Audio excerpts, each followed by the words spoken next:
This week, Fraternity keep busy in the north. A change is coming to Fountain. Dock Workers and Naya continue to skirmish in the Bleak Lands. Dale fails to meet up to expectations. Well, that aged well. That headline should be 1DQ1-A makes Eve history with a birthday party. And last but not least, PAPI ends its offensive against the Imperium.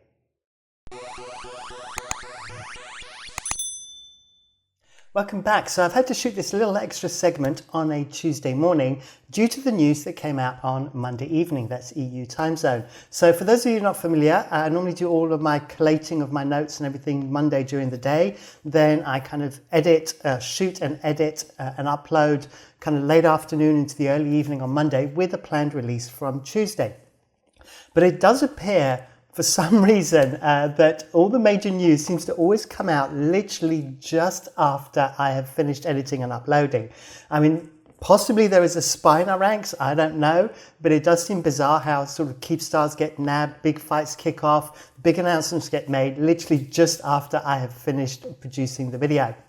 But anyway, so this is what's going on. So the PAPI offensive is over. And what happened was a fight broke out in 1DQ1-A as a significant number of PAPI forces jumped into that system.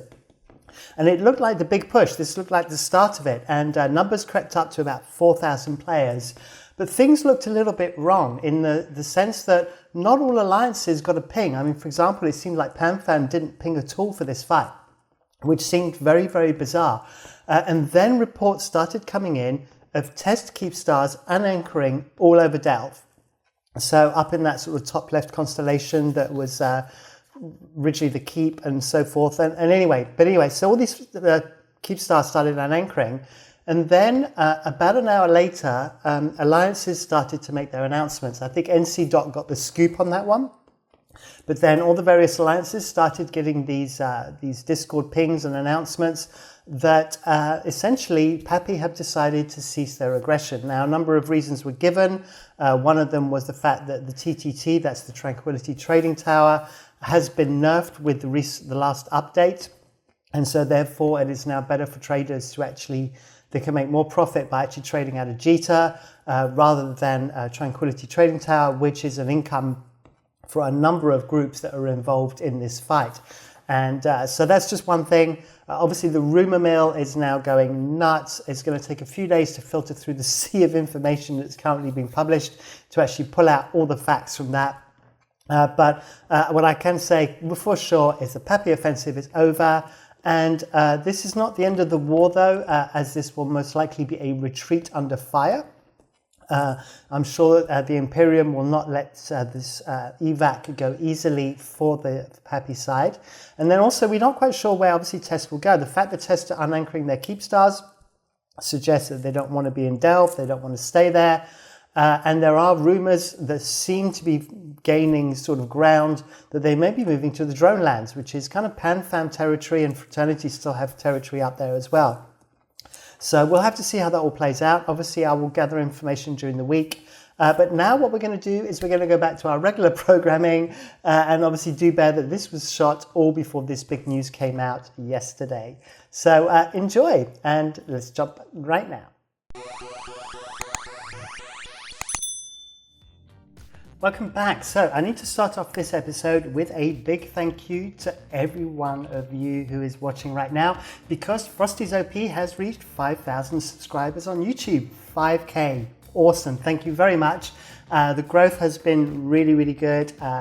In fact, when I started doing the EVE Online updates in October of last year, that's 2020, we were at 2,000 subs, and we've now made it to 5,000. So that is absolutely wonderful. Thank you all to each and every one of you that has kind of put the word out there, mentioned me in your corp discords, alliance discords, talked about the channel, all that kind of good stuff. It's really helped the channel to grow, and hopefully we will continue to keep growing. And then time to move on to the other good bit, which is obviously the winners of the prize draw. So I'm once again going to make a little bit of room here because I have three, because we missed one the week previously. So from the 19th of July episode, we have Psycho Flores. Then from the 26th of July episode, which was last week's episode, the winners are Stilo Khan and Shikamaru Takada. So there you go. So these are all our winners for the prize draw for the Raven Scope Syndication skin. And I have 2 more to give away a little bit later on the show. I haven't had the new skins for August yet, so we're going to go with the Raven Scope Syndication skins again for this week. All right, they've been really popular, so I don't think that's going to be a problem. So jump up into my box. We have Dotland in front of us. I'm going to make sure my pen is up and ready. Not so much to talk about this week, but we are going to cover kind of Veil of the Silent, Lone Trek. We're going to go to Placid, which we haven't really talked about before. Then I've got a couple of things to mention in Tenerifis of Featherbollis. Obviously Fountain, I've got some big news to mention there. And then we've obviously got Delve. As we know, there was the big announcement from PAPI last week, and we're going to talk a little bit about that as well. Okay, so let me delete that, and let's start with Placid. So with Placid, what's happened here, which is a little bit unusual, is basically 5 high-sec corps have been wardecked by Fraternity. Now, this happened this morning, I believe. I checked this morning. That was the morning of Monday, the 2nd of August. And as you can see, we've got our Panda logo here, showing that wars have been taken out with these 5 corporations. Now, from what I know, I haven't had a chance to check with Fraternity to find out what they have said.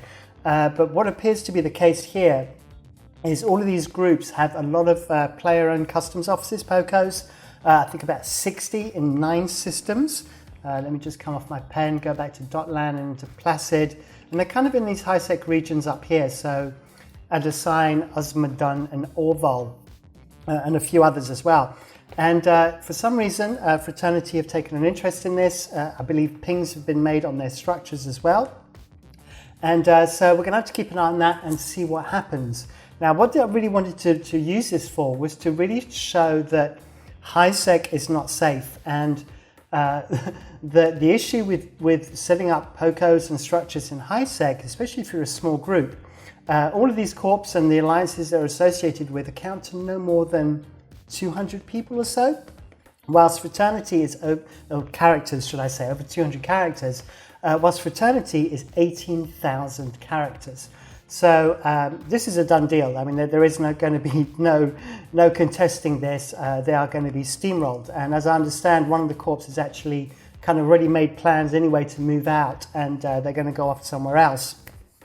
But yes, this is one of the issues, and it kind of demonstrates why we end up with these null blocks, because with high-sec mechanics and wardecs, you can't grow as a small corporation. The only way you can really grow as a small corporation, and this was demonstrated by WOMP, Weapons of Mass Production, in the show that I did last week for the Alliance Spotlight, is that really to be able to grow, you need the backing of people that can help you fight until you can establish your own kind of PvP presence. And this is exactly what we're seeing here. So yeah, there you go. That's just my thoughts on that. And obviously I'll be interested to hear your thoughts in the comments. But the nature of the game does very much favor kind of the big blocks and power in numbers, as is demonstrated by Fraternity outnumbering by about 1,000 to about 100 to 1, should I say, on that situation. Right, or more than that actually. So now what we're going to do is we're actually going to be talking about Fraternity quite a lot, because if we go back to Veil of the Silent, some stuff has been going on here. First of all, a Titan was destroyed. It was an avatar, and it belonged to Lords of World Alliance, who are part of Winter Coalition. But the main thing here is Suspect Squadron. So Suspect Squadron, I should have used my pink pen really, there we go. So Suspect Squadron, it looks like they were caught doing things that were nefarious, that were not in the best interest of Winter Coalition. And as you can see from all of the basically supercarriers, Titans, and Dreads that were undocked, this was an AWOX. So this avatar was killed by Winter Coalition for their misdeeds. And I believe that Suspect Squadron have been kicked out now. And in fact, let's just open that up in a new tab and take a quick look. Well, it's still showing as Lord. I need to actually probably check here. Let's go here and see if I can take a quick look at Suspect Squadron. There we go. And yeah, so they're now in We Form Blob. So they are no longer part of Winter Coalition. All right, so so that was that. So obviously a Titan death is always worth mentioning. Also with that Titan death, it showed 80 billion on the kill board. As we know, Titans are much more expensive than that due to the whole scarcity thing, and are closer to kind of 200 billion plus to build. So something to be aware of there. Okay, so then there was a couple of fights that broke out. One in Vale of the Silent in SH1P, and it involved initiative. It looks like it was an initiative roam. I don't have all the details on this one, but it does look like the initiative came out in Kikimoras and came and started wailing on some Rorquals that belonged to Fraternity. And then it looks like Snuffed Out kind of dropped in a little bit later on. I may be wrong on this, it may not be quite in the right sequence. But the main thing was that obviously Super Capsule Umbrella kicked in, Titans were dropped, and then I believe obviously Immunian Fleet, which is kind of the nullsec go-to for these kind of response fleets to whaling incursions. All right, so, and then obviously the losses, we'll just mention those anyway. So 20 billion there and 123 million here. So it looks like Fraternity had no problems there protecting their Rorquals. But another fight, which is actually probably a lot more interesting, comes up a little bit later on. But before I come on to that, I'm going to have a random death of the week. I haven't had one of these for a couple of weeks. And this one belongs to a Dicta, a Saber. And this Saber was carrying 32 billion ISK of mods. And in fact, it looks like it was way more than that. So if we actually scroll down, you will see that the mod that was the one that created the value, let me delete that, there we go, was the Cormax modified damage control valued at 31 billion. But also, there was some extra large and large abyssal shield boosters here. And as my understanding is that these are worth billions. And so therefore, this killmail is probably worth double the value that it actually demonstrates here on the kill board. And the interesting question here is why would you use a Saber to carry these? So this Saber did die in nullsec on the P3EN gate, which is the gate from Vale of Silent into OB, which then leads into high sec, which is about 9 jumps from Jita, I believe, 9 or 10 jumps. And so I don't know whether it was going in or out, but either way, you would think that something that was interdiction nullified would be used when you're basically going out of nullsec or into nullsec. So interesting situation there. Now, let's come on to this battle report that I talked about a minute ago. So this battle report took place in Hakenun. Do I actually have it here? Is this the right one? I don't even know if I've actually got it here. So, no, I haven't. So give me 1 sec. I'll be right back. I need to load it up. Okay, so it was there all the time. I just missed it on my tabs because I didn't actually have the system name loaded up. Right, so here we go. So this took place in Hakenun. And if you remember from last week, there was a fight that involved about 350 billion ISK, I think, some figure like that. Well, between Fraternity and Snuffed Out. Well, this time they topped that. I mean, so we got a 504 billion ISK lost to Winter Coalition, to be exact. And Snuffed Out and a few others, primarily Snuffed Out, had 309 billion. So this was 809 billion. What was it fought over? Well, it was fought over a POCO, a player-owned customs office in Hakenun. And what actually happened was that these POCOs were reinforced and Snuffed Out formed for these.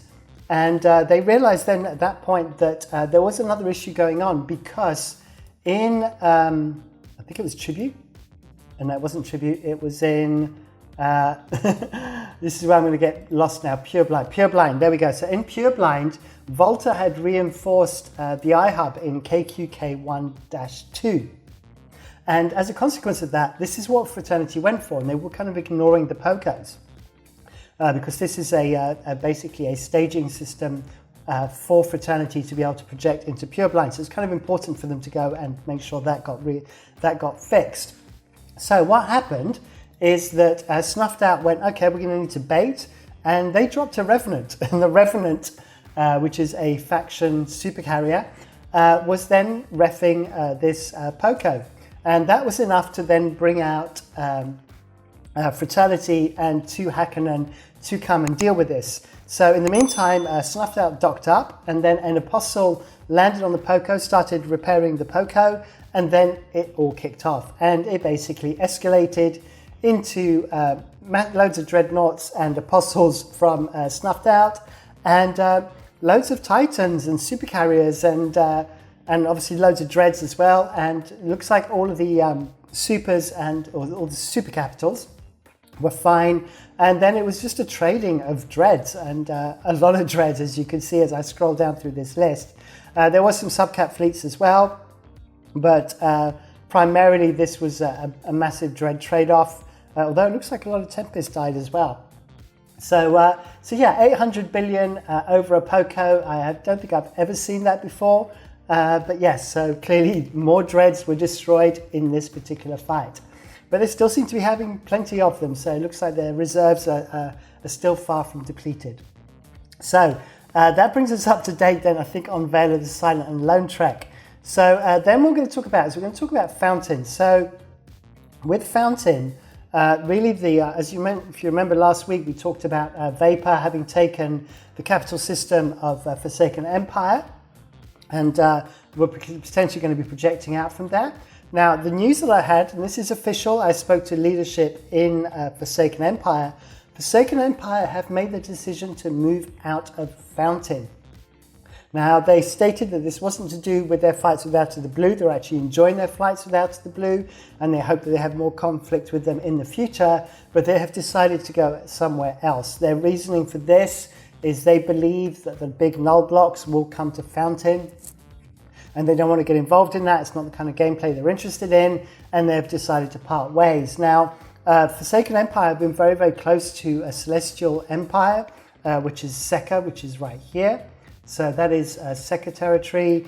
Forsaken Empire obviously are up here, and then have these systems down here.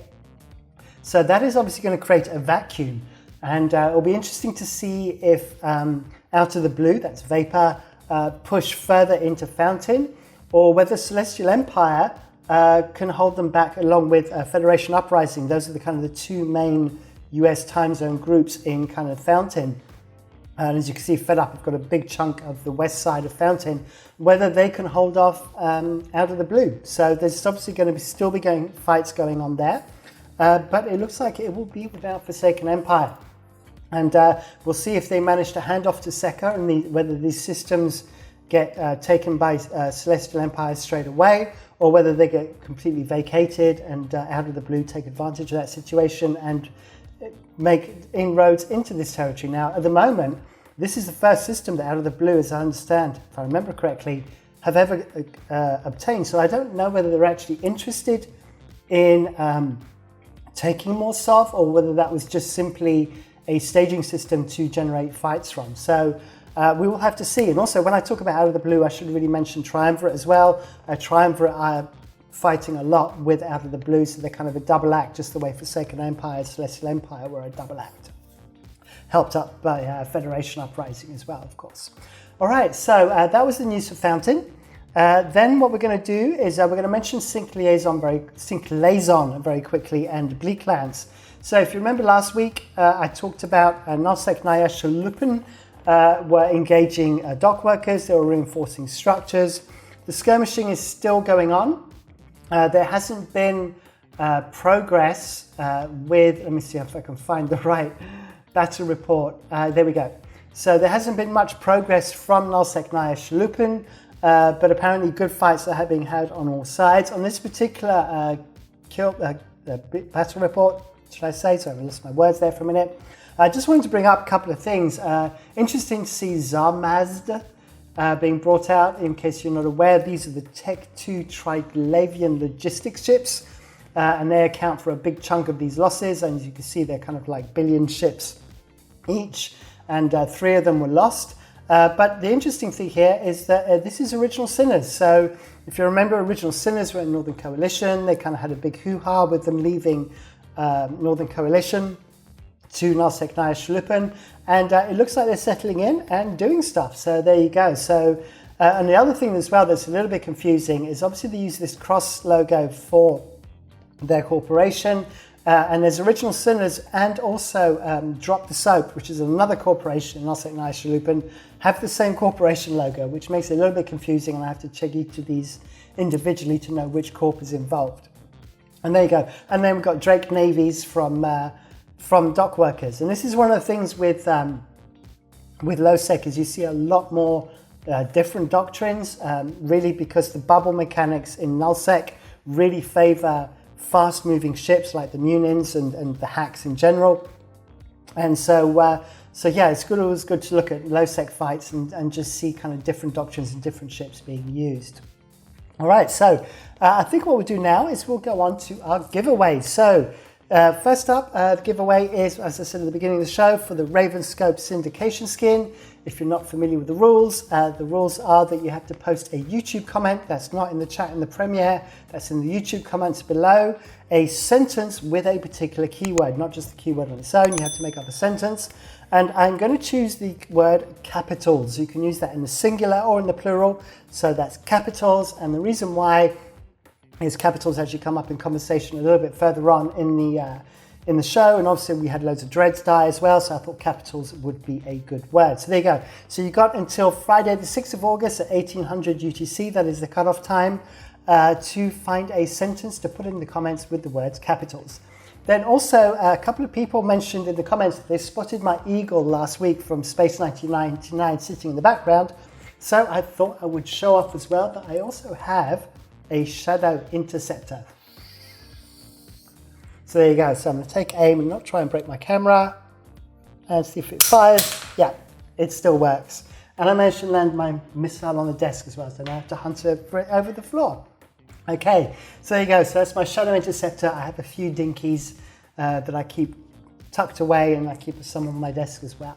All right, so let's get back to the news. I was getting a bit distracted there. So let's go to Tenerifis. So with Tenerifis, the only thing I wanted to bring up with Tenerifis, if you remember, there was the fight last week that involved literally triggered Dragon Dynasty, then we had Siege Green, then we had Fire Coalition, we had Dock Workers in there as well. Well, there's a video that's been recorded by Literally Triggered, which I thought I would mention.